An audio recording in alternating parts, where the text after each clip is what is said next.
یہ ساری حدیثیں ہم اپنے گھر سے نہیں لاتے ہیں. ہم تو علی سے محبت اس لیے کرتے کہ رسول نے محبت کی. ہم حسین سے محبت اس لیے کرتے کہ رسول نے کی ہے. ماں فاطمہ سے محبت اس لیے کرتے کہ رسول نے کی ہے. جب ماں فاطمہ آتی تو اللہ کے رسول اٹھ کے کھڑے ہو جاتے, ان جگہ کو صاف کرتے اور مرحبا مرحبا یا سیدی چل کر بیٹھاتے. جس رسول کے لیے پوری کائنات کھڑی ہو جائے وہ رسول ماں فاطمہ کے لیے کھڑے ہو جائے.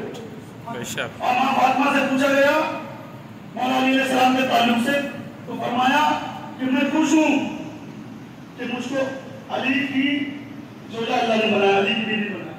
دوسری بات, مولا علی سے جب پوچھا گیا تو بولے مجھ کو فاطمہ کو کبھی سلام کرنے کا موقع نہیں ملا, ہمیشہ فاطمہ نے پہلے کی. تو ماں فاطمہ جس سے محبت کرے وہ علی, اور رسول جس سے محبت کرے وہ فاطمہ سلام اللہ. اہل بیت کا مقام جب تک آپ لوگوں کو سمجھ میں نہیں آئے گا یہ پنجتن پاک کون ہے, یہ رسول کے گھر والے کون ہیں, جب تک اسلام نہیں سمجھ میں آئے گا. آج آپ کے گھر میں کوئی توڑنے آئے نا, آپ کے رشتے دار دوست احباب آپ کے ساتھ بیٹھے ہوں, اور اگر کوئی بلڈوزر لے کے توڑنے کے لیے ہے تو وہ جو دوست احباب رشتے دار بیٹھے ہوں گے نا, وہ ہاتھ سے روک سکتے کہ بھائی مت کرو, یہ کیا کہہ رہے ہیں, ان کے پاس گروپ ہے سب کچھ ہے, مگر جانے نہیں دیں گے. جتنا روک سکتے روکیں گے, اٹھ کے چلے جائیں گے. مگر جس کا گھر ہے وہ جب تک لگے گا جب تک اس کی جان نہیں چلی جائے گی, کیونکہ اس کے حق کا ہے, پیپر اس کے, سب کچھ اس کا ہے. مسلمانوں, جب آقا حسین اپنی اولادوں کو لے کے کربلا گئے نا, پھر اللہ کے آس پاس صحابی اور ان کی اولادیں تھیں, مگر یزید نے جب دین کو خراب کر دیا تھا, بدھ کی نماز, جمعہ, شراب پینا جائز, غلط کام کرنا جائز, خالہ سے نکاح, پھپھی سے نکاح, سوتیلی بہنوں سے نکاح, کتنے غلط کاموں کو اس نے جائز کر دیا تھا جس کا کوئی حساب نہیں. اور کتنا بڑا ظلم, سب کو معلوم ہے, کھانے کا پیار اس نے لگوایا. رسول اللہ کے روزے مبارک پر گھوڑے بندوا دیے, گھوڑوں نے رسول اللہ کے روزے مبارک کے بعد پیشاب کیا. یہ سب اہل سنت کی کتابوں میں لکھا. اس نے اتنا ظلم کر دیا, اسلام پورا چینج کرنے کی کوشش کی, یہودیوں والی پوری پالیسی اس نے اپنائی. مگر اگر کوئی کھڑا ہوا تو رسول کا لال, مولا علی کا جگر کا ٹکڑا, ماں فاطمہ کا خون, امام حسین علیہ السلام کھڑے ہوئے, اپنی اولادوں کے ساتھ کربلا گئے اور اپنی جان کا نذرانہ دے کر نانا کے سچے دین کو بچائے. کیونکہ اسلام ان کا تھا, کوئی نہیں گیا ان کے ساتھ. آپ پتہ لگا لو, جا کے پڑھ لو, وہ 72 جانشین جو تھے وہ کوئی یہاں سے آیا, کوئی وہاں سے آیا.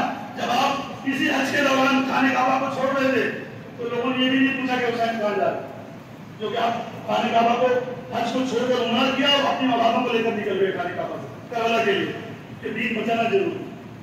تو جس کا ہوتا ہے وہی جان دیتا ہے. آج ہم پر احسان حسین ابن علی کا ہے. یہ مسجدوں میں جو اذانیں آتی ہیں لا الہ الا اللہ کی, حسین کا احسان. آج ہم جمعہ کے لیے جو جمع ہوئے حسین کا احسان. آج ہمارے سروں پہ جو یہ تاج ہیں, یہ داڑھی ہیں, ہم جو یہ دنیا میں ہیں, یہ حسین کا احسان. آج ہم قرآن پڑھ رہے ہیں, یہ حسین کا احسان. ورنہ کیا سے کیا ہو گیا ہوتا اسلام. آپ جاؤ پڑھو, پتہ لگاؤ یزید نے کیا حال کر دیا تھا اسلام. مگر یہ حسین ابن علی کا کرم ہے کہ آج نمازیں ہمارے پاس ہیں, آج قرآن ہے, آج سچا دین ہے, کیونکہ انہوں نے اپنی جان, اپنی بچوں کی جانوں کو نذرانہ دیا. اور میں انشاءاللہ جب وقت ہوگا, بڑے دور سے آنا ہوتا ہے, بار بار آنا بھی میرے لیے مناسب نہیں ہے, مگر کچھ لوگوں کی خواہشیں تھی, میں انشاءاللہ مکمل تعزیہ امام حسین علیہ السلام کے نام سے علم اٹھانا, میں آپ کو حدیث کی روشنی سے صحیح ثابت کر کے اور صحیح طریقہ بتاؤں گا انشاءاللہ. کہ بہت لوگوں کی خواہش تھی کہ وہ مکمل بتائیں, اللہ نے چاہا میں مکمل بتاؤں گا. یاد رکھنا 18 ذی الحج اسی حسین کے باپ کا دن ہے, مولا علی علیہ السلام کا دن ہے, ان کی جانشینی کا دن ہے. تو انشاءاللہ آپ سب عید کا دن انشاءاللہ مناؤ. مولا علی علیہ السلام سے اگر محبت ہے تو ان کے دن کو مناؤ گے, اور اس کو اس رواج کو عام کرو. جو لوگوں کو نہیں معلوم ہے بتاؤ, آپ کو ریفرنس چاہیے, حوالے چاہیے, تو انشاءاللہ مل جائیں گے.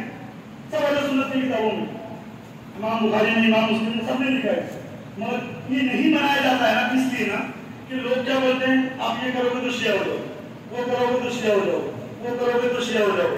اب کیا کریں, ان کے گھر سے وطن چھوڑ دیں, ان کے گھر سے ہندوستان چھوڑ دیں, کیا کریں, اہل بیت کو چھوڑ دیں. اگر علی شیعوں کے ہیں, حسین شیعوں کے ہیں, ماں فاطمہ شیعوں کی ہیں, ان کے اولاد شیعوں کے, تو مسلمانوں کے پاس کیا ہے جی, مروان کیا ہے ہمارے پاس. ارے حسین ہمارے شیعوں کے نہیں ہیں, کیونکہ رسول ہمارے, علی ہمارے ہیں, ماں فاطمہ ہماری ہیں, ان کے اولاد ہمارے ہیں, غوث پاک غریب نواز ہمارے ہیں. شیعوں کے کیسے ہو؟ یہ جب تک آپ ان کے قریب نہیں جاؤ گے یہ لیبل ختم نہیں ہوگا. آپ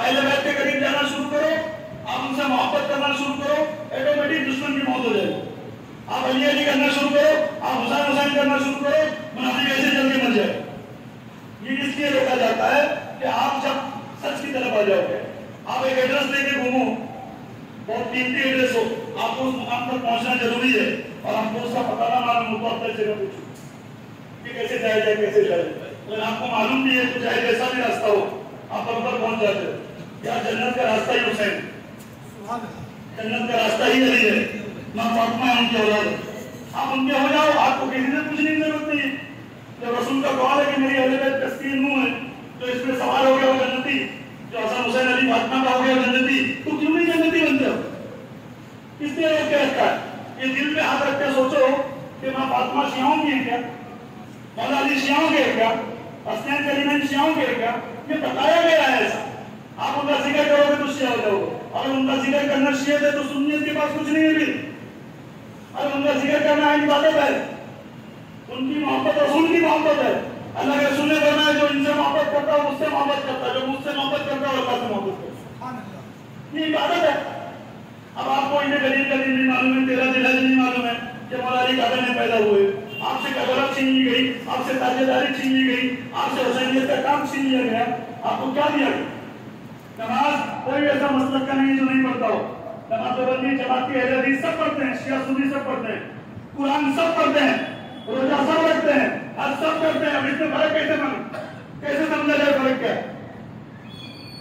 تو روزے تو سب رکھ رہے ہیں، نماز سب پڑھ رہے ہیں، حج سب کر رہے ہیں، قرآن سب پڑھ رہے ہیں، فرق کیا ہے؟ تو فرق یہ ہے کہ آپ دیکھو کہ رسول اور علیہ رسول سے پیار کون کرتا ہے، یہ فرق ہے. روزہ جیسے اور نبیوں میں فرض کیا گیا، اے نبی تیری امت پہ فرض کیا گیا. زکات کا حکم حضرت موسیٰ علیہ السلام کے دور سے.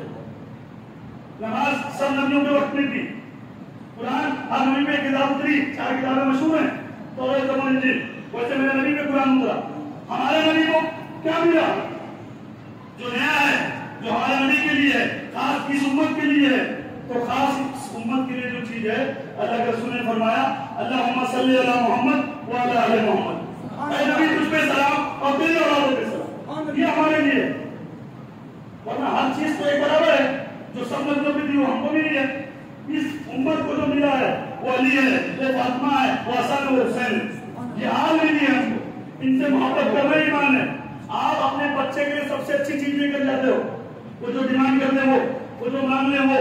آپ اپنے بچوں کو پڑوسی کے بچوں سے زیادہ چاہتے ہو. بھلے تو اس کا جگری دوست اس کے ساتھ میں رہے، اور آپ کا جو حق ہے وہ آپ کے بچے کو ملے گا، آپ کی پراپرٹی اس کو ملے گی، آپ کا گھر اس کو ملے گا. مسلمانوں شرم کرو، تم رسول کے بچوں کو چھوڑ کے غیروں کو بچوں کو زیادہ چاہے. جس نے ایمان دیا، جس نے اسلام دیا، جس نے مسلمان بنایا، جس نے تم کو مومن بنایا، اس نبی کے بچوں سے محبت نہیں ہو پاتی ہے. شیعت کے ڈر سے محبت نہیں کر رہے ہو. اپنے بچوں سے محبت کرنے والے نبی کے بچوں کو شیعہ سمجھ کر چھوڑ دے رہے ہو. تم پہ لعنت ہوگی. اصلی ایمان رسول کے بچوں سے محبت کرنا ہے. انشاءاللہ 16 تاریخ کو جن کو بھی آنا ہے امبیڈکر ہال میں آؤ. اللہ نے چاہا ملاقات ہوگی، لنگر ہے، محفل سما ہے، اور کھل کر ذکر علی کیا جائے گا. 18 ذی الحج منایا جائے گا، عید غدیر منایا جائے گا. اور اصل تاریخ اس کی 18 ذی الحج، اس کے ایک دن بعد. آپ سب پھر اپنے گھروں میں جا کر منائیں. شروعات تو کرو. آپ اہل بیت کے قریب تو جاؤ، آپ کو ایمان کی چاشنی مل جائے گی. آپ کو رسول سے محبت کی جو چاشنی ہو اہل بیت کے ذریعے ہی ملے. جب تک آپ علی کے نہیں ہو سکتے، فاطمہ کے نہیں ہو سکتے، حسن حسین کے نہیں ہو سکتے، اور رسول کے نہیں ہو سکتے. بے شک اس سے بولنے میں اگر کوئی بات آپ لوگوں کو نہیں سمجھ میں آئی ہو، یا میرے لہجے میں کوئی کمی رہ گئی ہو، آپ نہیں سمجھ پائے ہو، تو میں معذرت چاہتا ہوں. اور یاد رکھنا بیتن یہی تو 5 ہے مقصود کائنات. بیتن یہی تو 5 ہے مقصود کائنات. مصطفیٰ علی فاطمہ حسن حسین. میرے پیاروں، ان کے سوا کوئی اسلام سے قریب نہیں. ان کی محبت ایمان کا حصہ ہے. ان کے قریب ہو گے تو جنتی ہو جاؤ گے. یہ اگر میں بول رہا تو آپ جا کے پتہ کرو. نہیں سمجھ میں آئے تو ہم سے پوچھو، ملو، ہم بتائیں گے. اہل بیت کی محبت یہ اصل ایمان ہے. یہ روزے، نماز، جہاد، زکات، خدا کی قسم کربلا میں حسین اگر شہید نہیں ہوتے تو ہمارے قریب بھی نہیں ہوتا. سارے معاملے خراب ہو گئے. تو جنہوں نے اپنے اولادوں کا نذرانہ دے کر اسلام کو بچایا ہے، ان سے محبت کرنا ہم پہ فرض ہے. تو اللہ نے چاہا انشاءاللہ ہر اہل بیت کی تاریخ ہر دن منایا جائے گا، اور انشاءاللہ سنی طریقے سے منایا جائے گا. اور اللہ نے چاہا کہ جو اہل بیت ہے کہ اللہ ہم سب کا قبول کرے. یا علی کہنا بھی اللہ نے قبول کر لے تو میرا بات، کیونکہ علی کے بچے ہی جنت دینے والے.